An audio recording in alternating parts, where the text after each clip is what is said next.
बिहार में शराबबंदी तो है लेकिन बस कागजों में। आपको बता दें कि लगातार ऐसी घटनाएं सामने आती हैं जहां पर शराब का जो है जगीरा पकड़ा जाता है। अभी हाल ही में बिहार की राजधानी पटना में दो जगहों पर यानी कि अगम कुआं और दीदारगंज इलाके में शराब की एक बड़ी खेप पकड़ी गई है। हजारों लीटर शराब जो है वह कंटेनर में रखकर लाए जा रहे थे। बताया जा रहा है कि हरियाणा से यह शराब जो है निकला था और बिहार आने वाला था और दीदारगंज टोल प्लाजा पर जो है पुलिस ने इस खेप को पकड़ा है। अब यह सवाल बन रहा है कि आखिर दूसरे राज्यों से शराब जो है आसानी से बॉर्डर पार करके बिहार में कैसे पहुंच जा रहे हैं और कैसे यह धंधा जो है आसानी से लगातार फल फूल रहा है। देखिए, इस विषय पर बातचीत करने के लिए मेरे साथ अखिल भारतीय अपराध विरोधी मोर्चा के राष्ट्रीय अध्यक्ष धनवंत सिंह राठौर जी हैं। धनवंत जी, फिर से शराब की एक बड़ी खेप पकड़ी गई है। हजारों लीटर शराब जो है वह कंटेनर से लाए जा रहे हैं। कैसे यह संभव हो पा रहा है? देखिए, बिहार में शराबबंदी 2016 ईस्वी से है और कानून के लागू होने के लगभग 6 महीने बाद से ही अखिल भारतीय अपराध विरोधी मोर्चा का बड़ा स्पष्ट ये मैसेज रहा है कि शराबबंदी कानून कागज पर तो है लेकिन धरातल पर कहीं वो दिखता नहीं है। क्योंकि जो शराबबंदी कानून बनने की प्रक्रिया के समय जो शराब कारोबारी थी, जो उत्पादन करता थे, उनको विरोध था कि शराबबंदी कानून बिहार में नहीं आए। लेकिन 6 महीने बाद वही लोग शराबबंदी कानून के पक्षधर हो गए।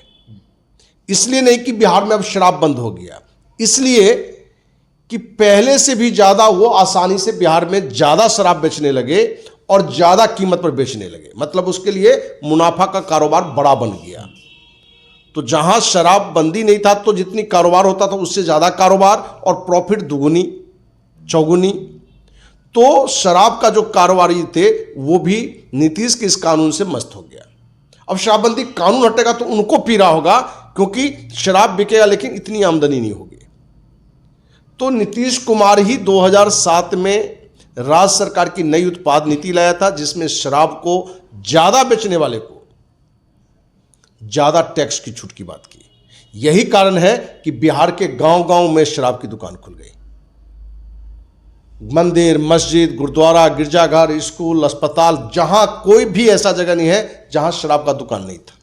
तो जो मुख्यमंत्री शराब को सबसे ज़्यादा बढ़ाया नीतीश कुमार, उसी ने 2016 में शराबबंदी कानून लाया और स्पष्ट उसकी मंशा थी, या उसके जो अपने कोर्ट टीम जो है उसकी मंशा थी कि हम शराबबंदी कानून के नाम पर खरबों की लूट करेंगे। और ये लूट निरंतर जारी है। और ये हम नहीं कह रहे हैं या कुछ लोग नहीं कह रहे हैं, केंद्रीय स्वास्थ्य परिवार कल्याण मंत्रालय की रिपोर्ट में भी ये बताया गया कि जहां शराबबंदी कानून नहीं है महाराष्ट्र में, वहां से ज़्यादा शराब बिहार के लोग पी रहे हैं जहां शराबबंदी कानून है। और कितना पी रहे हैं?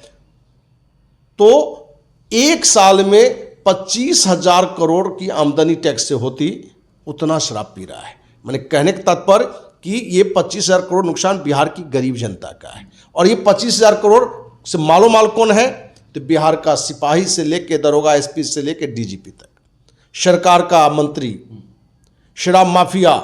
और हम स्पष्ट रूप से कहें तो बिहार में जितने भी राजनीतिक दल हैं या ज़्यादातर जनप्रतिनिधि इस शराब के अवैध कारोबार में शामिल है।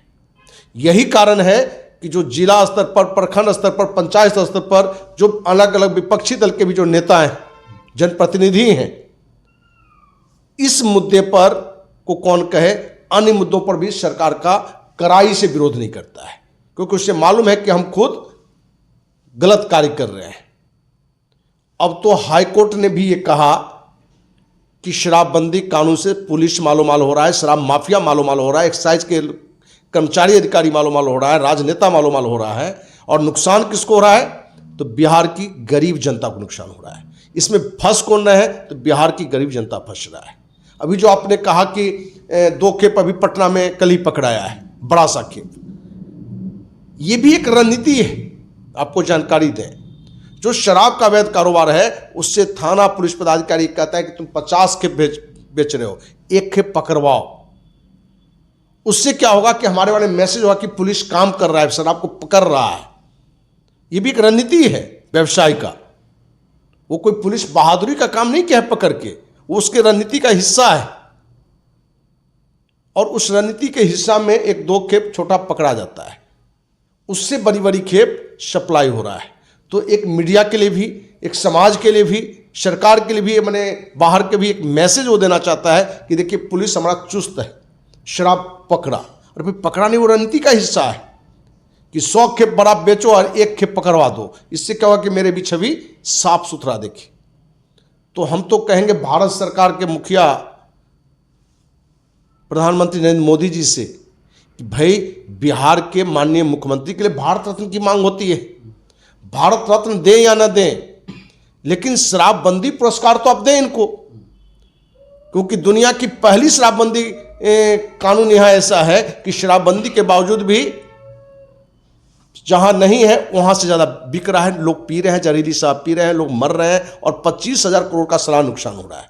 तो भाई नीतीश कुमार को लिए एक अनोखा मुख्यमंत्री होने के कारण शराबबंदी पुरस्कार से नवाजा जाना चाहिए कि भाई शराबबंदी कानून है लेकिन शराब बेचा जा रहा है।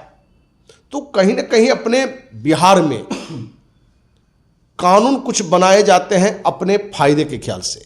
लगता है कि सरकार की एक नीयत अच्छी है, नीति अच्छी है, हर कोई चाहता होगा कि शराब मुक्त बिहार हो, नशा मुक्त बिहार हो।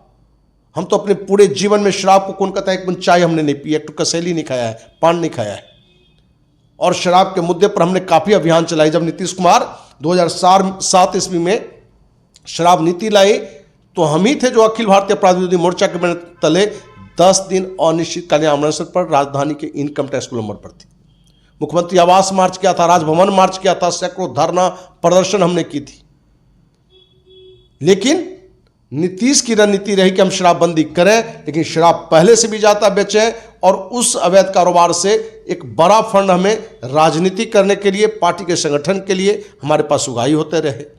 तो ये पूरी तरह से नीतीश का शराबबंदी कानून ढोंग है, नटंकी है, ये बिल्कुल बंद होना चाहिए। और इस मुद्दे पर हमें लगता है कि बिहार की जनता को भी सोचना चाहिए कि चुनाव से पहले यदि शराबबंदी कानून नहीं हटता है तो अनेकों मुद्दे हैं, लेकिन ये भी एक बड़ा मुद्दा है कि इस मुद्दे के नाम पर बिहार की गरीब जनता का शोषण हो रहा है। सवाल यह है कि बॉर्डर के इलाकों से जहां पर सघन जांच अभियान पुलिस लगाई रहती है, वहां से ये खेप बिहार में कैसे पहुंच जा रहे हैं?